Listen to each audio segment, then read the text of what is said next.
all started, in elementary school when, I noticed none of my friends have really cussed. But it seemed like when I got in middle school, everybody started cussing, and, this bothered me. He was just so bothered and so upset by the language that his friends felt like they needed to start cussing to be cool. From going into a school where it was just, laced with the F words all day long, it just got to him, especially when they were his friends. First I went to my mom and I told her, I don't know what to do. All my friends are cussing. What am I supposed to do? She's like, well, you can ask them or just find some new friends. I said to him, you need to be an example. That's the best thing you can do, and challenge them not to cuss. And it was hard for him because these are his peers. These are his buddies he's known since kindergarten. It took me a couple weeks to finally, get enough courage to tell my friends this, but, when I did, they're actually pretty nice about it, and they're like, I'm not going to cuss around you anymore. It was 2 years later in the 8th grade where they came back, they were sitting at lunch, and they said, McKay, it's because of you and your challenge that we don't cuss anymore. So he came home all excited, told Felicia and I, and that's when he came up with the idea of doing a no cussing club. When I first started the club, my dad was totally against it because he knew, I was going to be bullied and stuff. I wasn't too excited about it because I knew what was going to happen to him. During Club Rush, I got cussed out like a million times.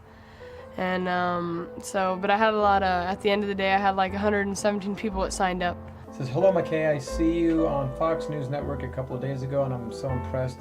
In order to get more people to join his club, because a lot of people wanted to join that weren't in this area, he, with his uncle, put together a website called nocussing.com where people can join, become a member, take the No Cussing Challenge, print out a free certificate.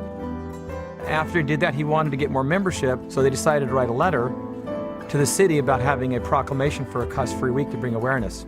And that's when things at that moment exploded. The media got a hold of it. It was worldwide. Everyone had heard about it, and McKay was on the talk show circuit, and he got thousands and thousands of members all over the world, up till now where he's got around 30,000 members and counting, who take the pledge every day that they want to clean up. And these are not kids, these are adults. These are grandparents, grandmothers who said, you know what, I've cussed my whole life, and after I saw this bit, I took your challenge and I'm going to clean up my language. There's a lot of people who believe what the club has done and are backing him 100%. And there's a lot of people who want to tear it down and do everything they can to destroy it. Since January 4th, I received over 60,000 different death threats. We've had death threats.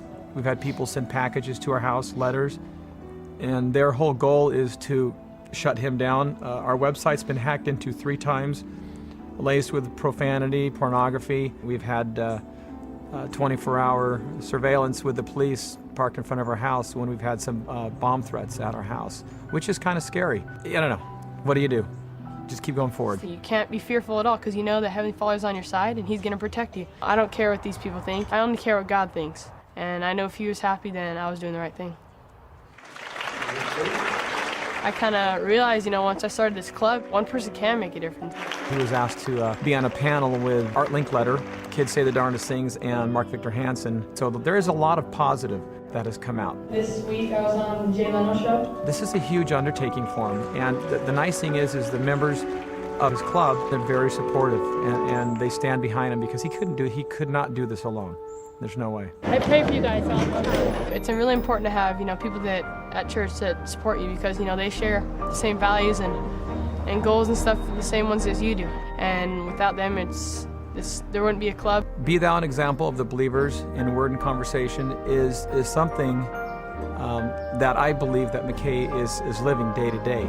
Well, to be an example of believers in word is, when you're around your friends or just anywhere you are, when you're talking to them, you use good words and positive, uplifting language. You don't just use it around your family or parents or people that share the same values. You use it around anyone. It's amazing. I'm so proud of what he's doing. It's a really good feeling to know that I'm actually doing something and making a difference in people's lives.